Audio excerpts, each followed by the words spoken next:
Technologies of power. That's where I want to begin my brief remarks. Technology and power are linked in a number of different ways. We could speak of a causal relationship in which technologies, their design, production, or use generate power. We could speak of a linear, positive relationship in which producing greater amounts of or more powerful types of technologies in return produce greater amounts of power.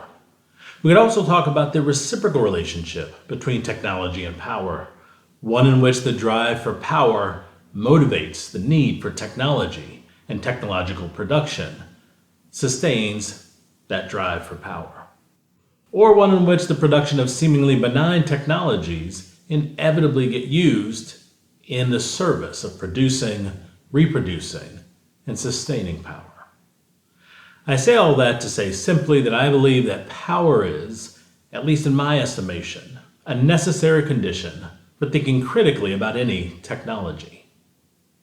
That said, what I want to focus on today is something that lies in between technology and power, something that mediates the relationship between technology and power, something that we must interrogate if we are to truly understand the specific relationship between any particular technology and technological innovation and any particular accumulation of or exertion of power, particularly state power.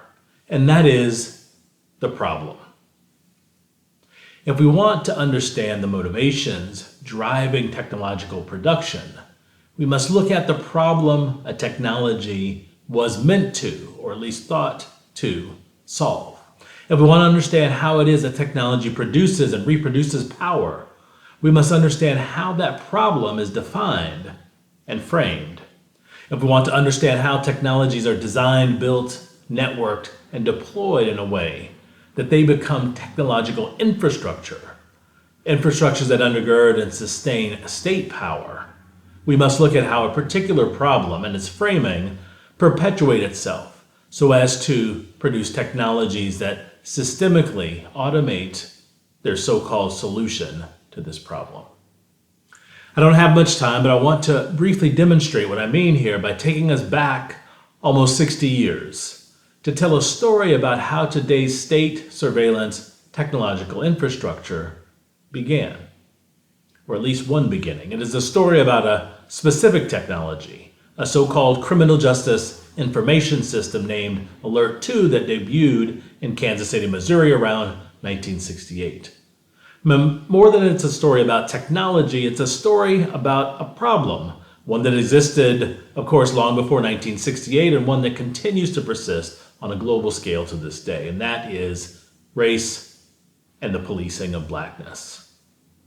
This, the problem of blackness, of black people, of black threat to white power, I argue was and continues to be the fundamental problem that motivated and continues to motivate today's global surveillance state, the infrastructure of surveillance technologies that reproduce and sustain white supremacy.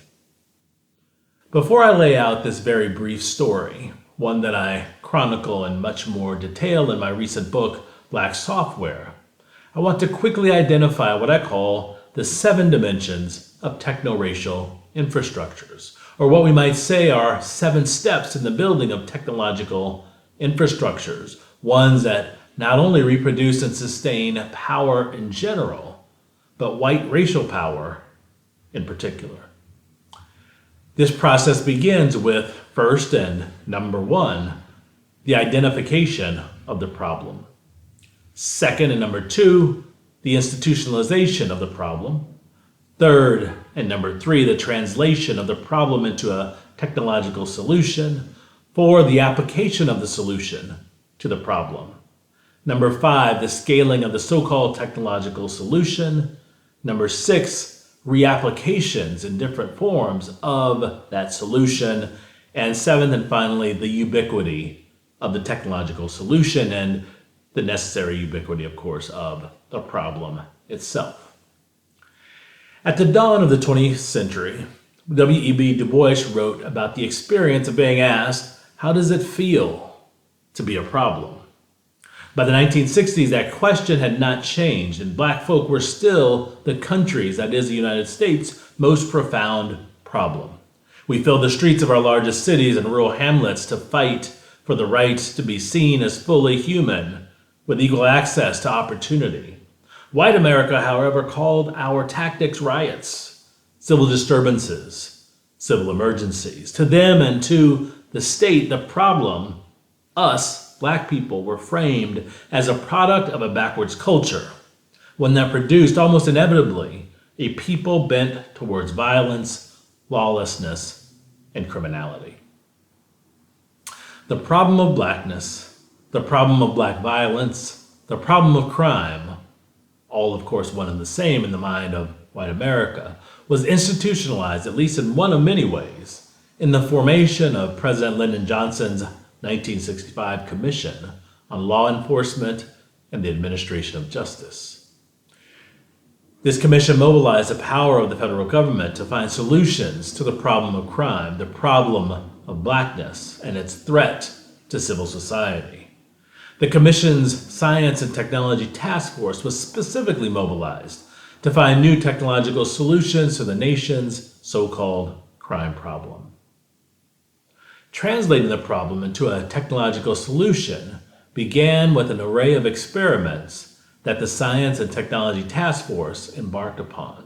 Experiments that further located the jurisdiction for the problem of crime and its amelioration within the institution of law enforcement, and more specifically, policing.